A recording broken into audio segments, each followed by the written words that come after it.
굿모닝 프레지다. 예, 안녕하세요.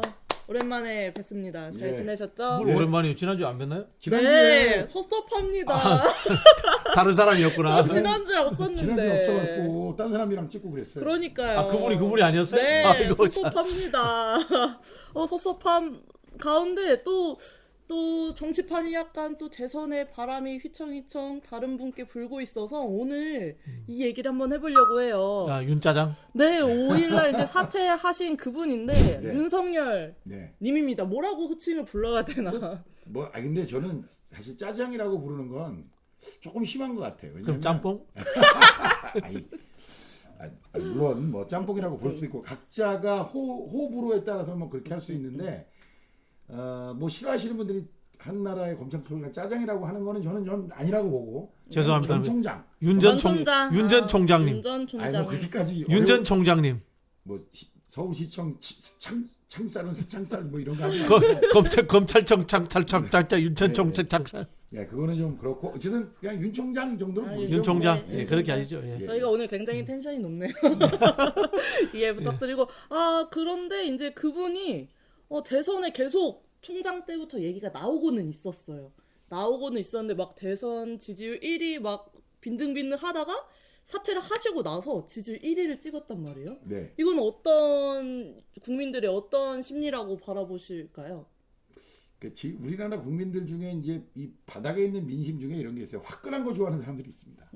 사실 이 군사 문화를 경험한 나라에서 그런지 뭔가 좀 화끈한 걸 좋아하고 그다음에 우리나라 우리 유튜브 중에도 밀리터리 구독자 엄청 많잖아요. 약간 그렇구나. 그런 게 있어요. 예. 그래서 뭔가 아싸라고 화끈하고 뭐 이러는 거 좋아하는 사람들이 있는 데다가 사실은 윤 총장이 사퇴 후에 1위를 찍었다는 것에는 야권에 사람이 없어도 너무 없다는 걸 그냥 그대로 보여주는 거죠, 사실. 그러면은 야권이라고 하면 가장 큰 국민의 힘에서 그 윤 총장님을 데려가려고 스카우트하려고 노력을 하고 있을까요? 하고 있겠죠, 당연히. 예. 저는 제가 들은 이 믿을 만한 소식통입니다. 네. 예. 소식통에서 이야기 들어보면 이번에 윤 총장의 사퇴와 사퇴의 변, 그다음에 대구 방문까지 김종인 비대위원장과 교감이 있었다라는 썰이 있습니다. 그런 썰도 있고 뭐 이미 뉴스에 나온 얘기인데 네.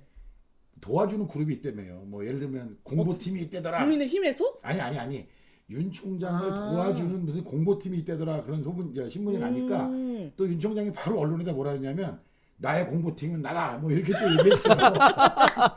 참 정치를 모르는 사람인데 나중에 뭐 윤석열 총장의 가장 측근의 사람을 만나서 인터뷰한 어느 기사에 보면 그 조언해 주는 사람이 예. 스님이었대잖아요. 뭐 얼마나 사실인지 잘 모르겠어요. 그러나 이게 무슨 정교 분리가 된 지가 몇 년인데 지금 다시. 그래서 윤석열 총장이 지금 절에 갔어요. 절 투어하고 있어요. 그래요? 지금 절 투어하고 있어요. 오. 이분이 그 절과 관련이 많은 게 네. 과거에 이제 걸레 스님, 중광 스님하고도 중광 스님, 예. 관계가 있었고, 네. 그다음에 지금의 와이프하고 결혼할 때 중매를 쓴 사람도 어떤 또 스님이었대요. 굉장히 그 절과 불교계에서는 엄청난 또 그러니까 그래서 제 생각에는 이분이 네. 이 하는 정치 이 흔히 행동의 메시지나 이런 스타일이 네. 중2 스타일이야. 그게 아까 말씀하신 우리나라의 그 군사 문화에 찌든 사람들한테 이 마초이스트들한테 어울려요. 사실 그렇죠. 그러니까 마초이스트도 그렇고 그다음에 이제 우리나라 남자들이 아직은 우리 사회가 이런 거잖아요. 까라면 까 사회잖아요, 우리 사회가. 아직까지. 그러니까 저는 우리 사회가 앞으로 나가야 될 길이 자율과 창의의 국가 이렇게 보는데 자율성에 있어서 우리가 많이 떨어지거든요. 그래서 그런 측면에서 아직은 사회 토대가 뭔가 강력한 지도자에 대한 갈망. 이건 저는 동물적 본능에도 있다고 봐요. 그게 이제 결국은 보수층들이 그런 걸 가져요. 그럼요. 보수층들이라든가 이제 보수의 이 사회 경제적으로 조금 이제 이 낮은 층들, 경제적으로 조금 힘든 분들이 오히려 보수화되면서 그런 영웅 심리에 이제 찌든 사람들을 좋아하는 이런 경향이 생겨요. 그건 뭐 우리나라뿐만 아니라 제가 전에도 전 세계 다 그래요. 지난주에 이야기했나? 다른 데서 이야기했나? 저기 러시아 푸틴, 딱 그런 느낌.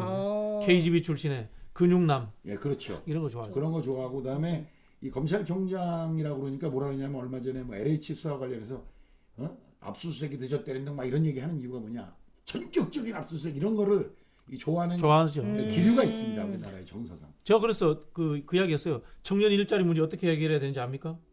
수사해야 됩니다. 서울의 교통 문제 어떻게 해결하는지 압니까? 수사해야 됩니다. 네, 교통 문제 왜 못 푸는지 공무원 잡아다 조져야죠. 그렇죠. 다 수사하면 다 나옵니다. 그런 식으로 근데 세상에 그런 식으로 세상에 문제가 풀리는 건 아니고요.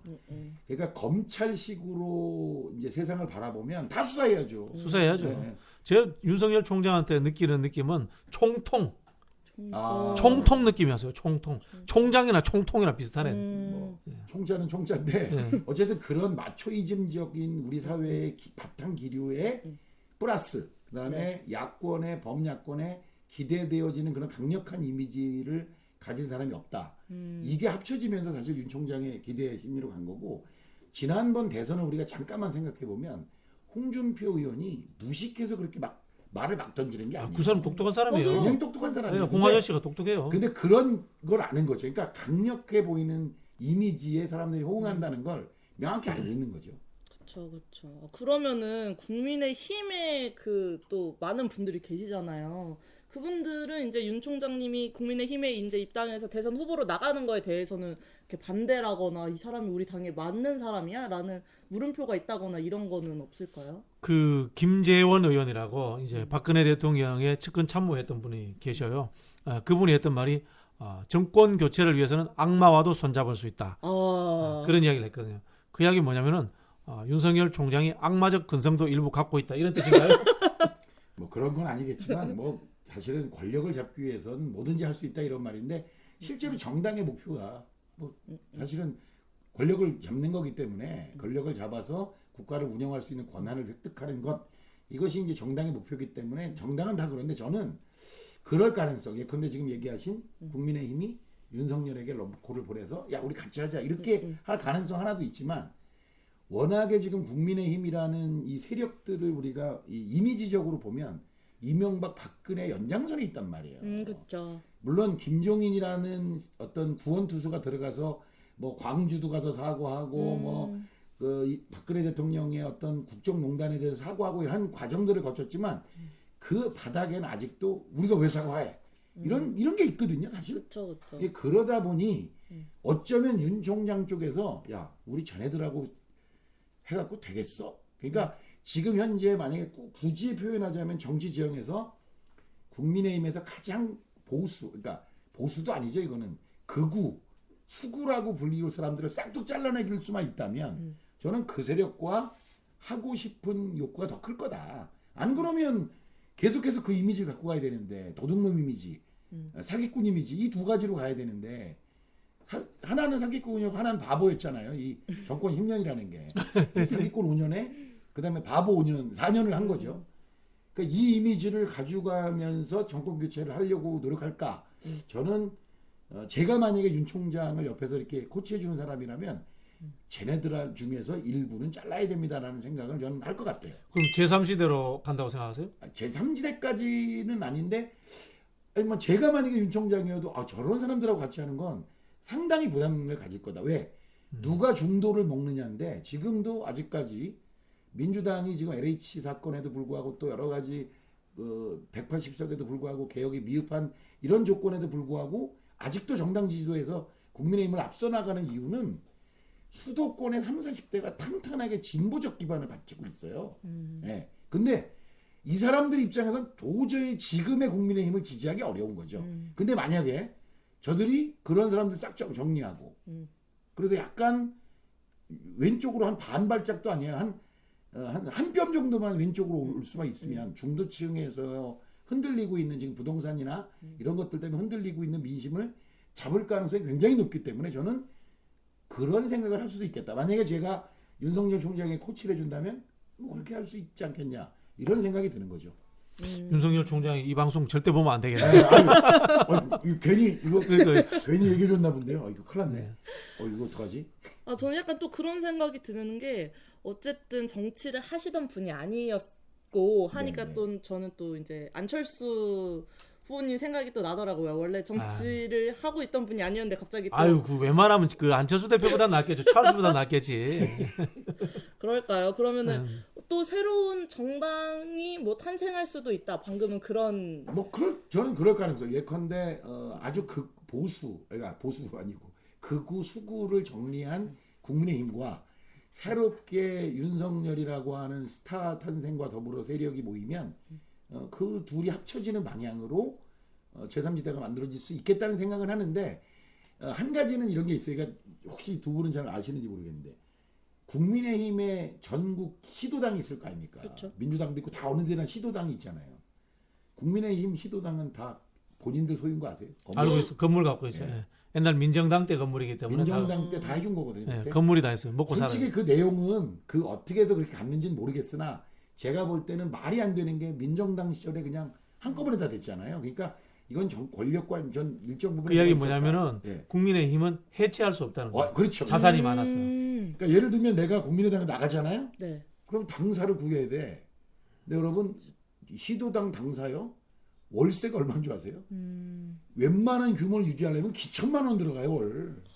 그런데 그 돈을 누가 낼 거예요? 그래서 민주당은 지금까지도 뭐 이합 집산이 조금 이렇게 과정에 있었습니다만 저당은 한 번도 없었어요. 그렇지. 민주당은 전세 살았기 때문에 네. 자산이 어차피 없어. 사는 거. 예. 중앙당을 사셨다고 아, 들었는데. 최근에 아, 샀는데 우리 추다르크님 때 사셨다고. 최근에 샀는데 어쩌면 빚이 90%예요.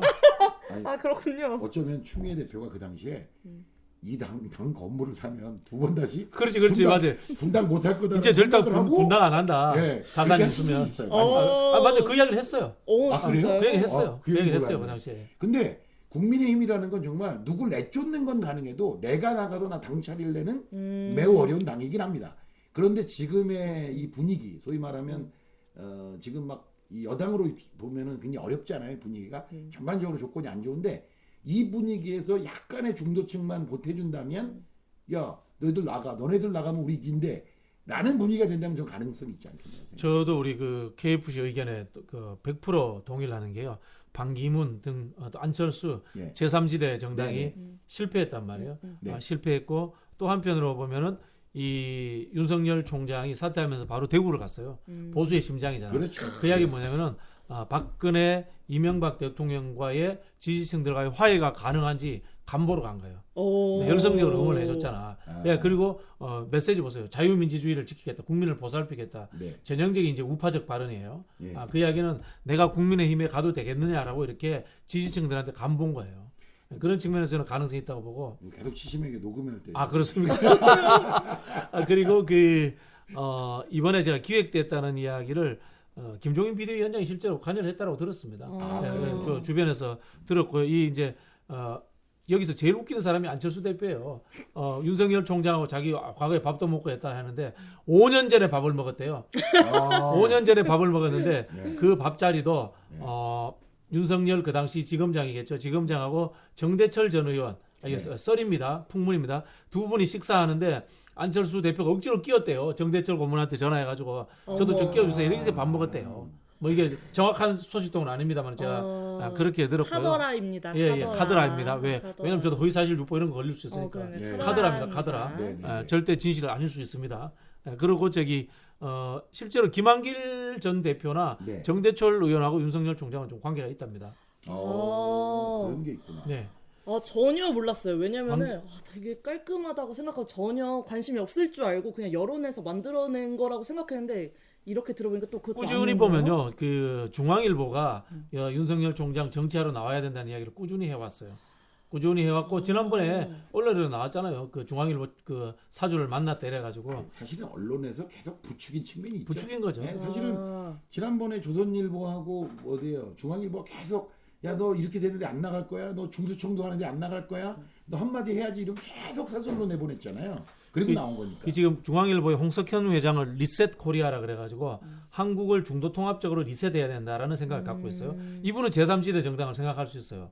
그러나 김한길, 정대철 등 김종인 위원장 등 정치를 해본 사람들은 한국에서 제3지대가 성공하기 어렵다라는 현실을 알고 있을 거예요. 그러면 똑같이 KFC께서 말씀하신 것처럼 국민의힘을 혁신해서 네. 거기에서 일부 극우적인 세력이 있다면 그분들을 내보내고 국민의힘을 리셋해서 이것을 대권 주자의 정당으로 쓰겠다라는 생각을 저는 할 수 있을 것이다. 이렇게 예측을 해봅니다. 근데 우리 JYP 교수님이 그 정당에 극우적인 사람이 있다면이라고 표현하시면 안 되죠.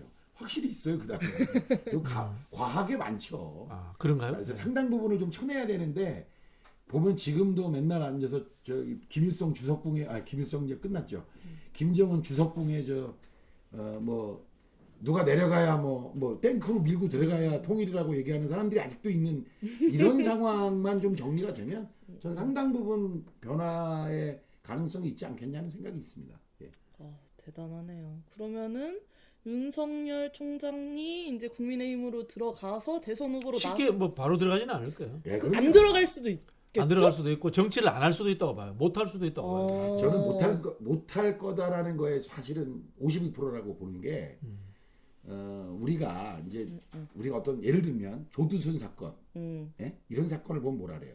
국민들 법감 정의라는 게 어떤 거냐면 재판하지 말고 그냥 죽이라는 거잖아요. 법감정은 저런 게 무슨 재판이 필요하냐 그냥 여의도 광장에다가 세워놓고 바늘로 찔러 죽이지 이런 게 사실은 대중들의 법감정인데 국가가 이 국격을 지키는 이 시스템이라는 게 존재하잖아요. 그러니까 다 재판도 해야 되는 거고 그를 위해서 변호도 필요한 거고 다 이런 건데 이런 게 있습니다. 옛날 법 격언에 10 범인을 놓치더라도 한 사람의 억울한 사람 만들면 안 된다 하는 이런 격언이 있는데 이게요. 검찰에 오래 있잖아요. 10 억울한 놈이 있어도 한 범인 놓쳐서는 안 된다로 바뀌어요. 그런 게 있어요. 그러니까 검찰이라는 시각으로 세상 특히나 민주주의 사회를 바라보면요. 바뀌는 거예요. 원래 우리 민주주의가 지향해야 될 지점은 10 도둑을 놓치는 한이 있어도 한 사람의 억울한 사람을 절대 만들면 안 되는 사회가 민주주의 사회인데 범인을 오래 잡다 보잖아요. 우리 저 옛날 변호인의 그런 말 나오잖아요. 탁 보면 빨갱이인 줄 안다고. 그냥 보면 안 되잖아요. 그리고선 두드려 패서 자백이 나올 때까지 두드려 패는 게 그들의 논리죠. 그 사람 윤석열 총장 좀 닮은 것 같아. 곽도원. 곽도원. 그 사람이 그 영화에서 그러잖아요. 아니 변호사가 탁 보면 빨갱인지 모릅니까 이러잖아요. 검찰이나 경찰이라는 이런 수사기관은요. 그 권력을 극도로 제어시켜야 되는 이유가 이게 한 10년쯤 하면 내가 베테랑에 딱 보면 저런 도둑놈 저런 놈의치기 저런 사기꾼 안다는 거예요. 근데 그렇게 되면 억울한 사람이 너무 많이 나오는 사회가 되기 때문에 저는 검찰식 시각으로 사회를 운영하면 사실상의 지금 우리 저 브라질의 그 소위 말하는 사법 쿠데타라고 우리가 흔히 연성 쿠데타라고 말하는 이런 현상이 우리 사회에 오지 아니라 보장이 어딨냐 이런 염려가 있죠. 그래서 그런 본질이 드러나는 순간 저는 윤석열의 거품은 한순간에 간다 이런 생각도 있습니다. 네. 어떻게 생각하세요? 생각해야 돼요. 저는 근데 이제 생각하는 것과 준비하는 것은 다른 문제라고 생각하는데 이제 여권 일각에서 뭐 삼자 필승론이라든가 윤석열 나와봐야지 큰 그게 없다라는 생각에 대해서는 생각은 그렇게 하더라도 준비는 해야 된다고 생각합니다. 그건 맞다. 이 선거라는 것을 이 천운에 의한 기획으로 되는 게 아니거든요. 그 민심이에요. 민심이라는 건 뭐냐면은 지금 정부 여당이 잘해야 된다는 뜻이에요. 부동산 문제라는 걸 잘해야 된다는 뜻이고 저는 이 부동산 문제를 해결하지 못하면은 윤석열뿐만이 아니고 그 누구한테도 질 수 있다. 그런 생각에서 좀 안일한 자세를 버려야 된다는 생각을 하고요. 일단은 준비를 윤석열을 상수로 두고 윤석열의 맞춤형 전략들을 저는 만들어야 된다는 생각을 하고 있고요. 다만 윤석열 총장의 가장 큰 문제는 저는 좀 다르게 생각합니다. 법률적인 문제라고 생각합니다. 부인이라든가 장모가 연루된 의혹들 이 부분이 어떻게 불거지느냐에 따라서 정치를 할 수 있느냐 못하느냐 그 부분인데 저는 그럼에도 불구하고 한다라는 가정하에서 준비를 우리가 해야 된다 이런 생각을 첫 번째로 하고 있고요. 두 번째는 이제 야당의 입장에서 보면 윤석열이라는 그 이 꿀단지라고 생각하고 계속 가지고 있는데 마지막에 봤는데 이게 아까 금방 말씀하신 것처럼 법률적인 문제로 정치를 못하게 된다. 빈단지야. 그럼 야권은 어떻게 되겠어요? 후보 자체가 제대로 없는 그런 정당이 될 수 있단 말이에요. 네. 그런 측면에서 야권도 충분히 역으로 또 준비를 해야 된다고 생각합니다. 다른 후보들을 만들어놔야 된다고 생각하는데 다른 후보는 누구냐? 제가 봤을 때는 오세훈 후보가 서울시장 후보로 야권의 최종 후보만 되더라도 다음 대선에 윤석열 다음으로 2등 가는 주자가 될 것이다. 저는 이렇게 예측을 해봅니다.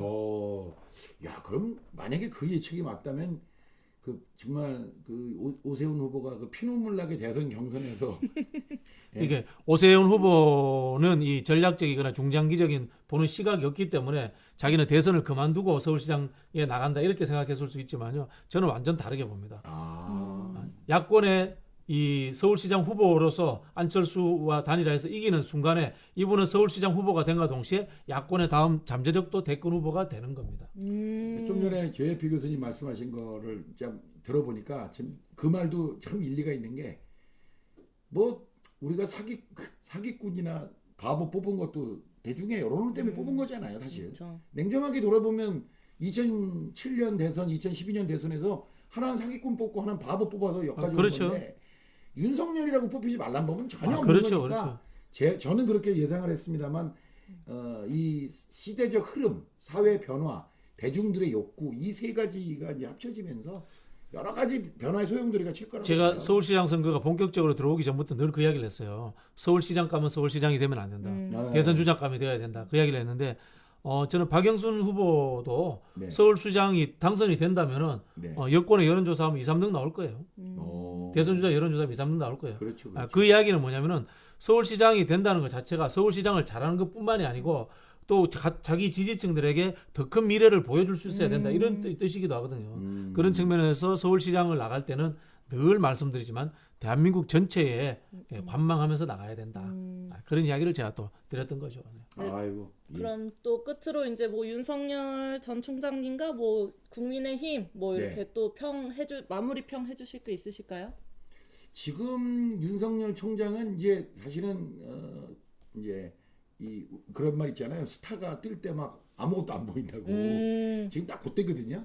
앞으로 제가 볼 때 2달, 3달은 뭐 이렇게 그냥 가겠죠. 그냥 꽃방석에 앉은 우리 흔한 말로 돈방석에 앉은 것 같은 느낌이 날 텐데 사실은 그러다가 한순간에 또 가는 거기 때문에 특히나 이제 이 서울시장 보궐선거가 어떻게 진행되느냐 그리고 그 과정에서 윤석열이 어떤 발언을 하고 또는 어떤 행보를 보이는가 또는 또 부산에 또 어떻게 영향을 미치나 이런 전반적인 상황에 따라 바뀔 거라서 지금 오늘 이 자리에서 뭐 이럴 거다 저럴 거다 단정은 못 하겠습니다만 저는 앞으로 두세 달 이상은 윤석열 주도의 야권 대권 후보 중심으로 흐름이 갈 거다. 거기에 대응해서 또 여당에서 어떻게 대응하느냐 여권의 대권 주자들이 어떻게 대응하느냐에 따라서 여러 가지 얘기들이 많이 나올 거다. 이렇게 보여집니다. 네. 그러면 저는 뭐 이제 가치지향적으로 아까 말씀하신 사자 대통령이 있었지 않습니까? 네. 이슬람만한 약간 좀 그런 대통령도 있었고요. 총통 대통령이 올 수도 있습니다. 그런 위기 의식을 갖고 범여권이나 민주 진보 진영에서 경계심을 가지고 현재 전국을 잘 운영해야 된다라는 말씀을 드리겠습니다. 좋은 네, 말씀이었습니다. 좋은 말씀. 예. 네, 저 끝으로 저도 한마디 하자면 지금 우리 또 젊은 층들이 윤석열 전 총장을 좋아하는 거는 약간 정의로움 그리고 청렴한 이런 이미지가 이전에 한번 보여졌었기 때문에 그랬었던 것 같아요. 현 정부에서도 조금 더 노력해 주셨으면 좋겠고 이제 다음 대선을 준비하는 어느 정당이시던 후보님들도 다 잘 준비하셨으면 좋겠습니다. 그럼 오늘은 조금 여기서 마무리하는 시간 갖도록 할까요? 예. 그럼 우리 다음 시간에 또 만나고 구독과 좋아요 잊지 마세요. 그럼 안녕. 안녕. 안녕.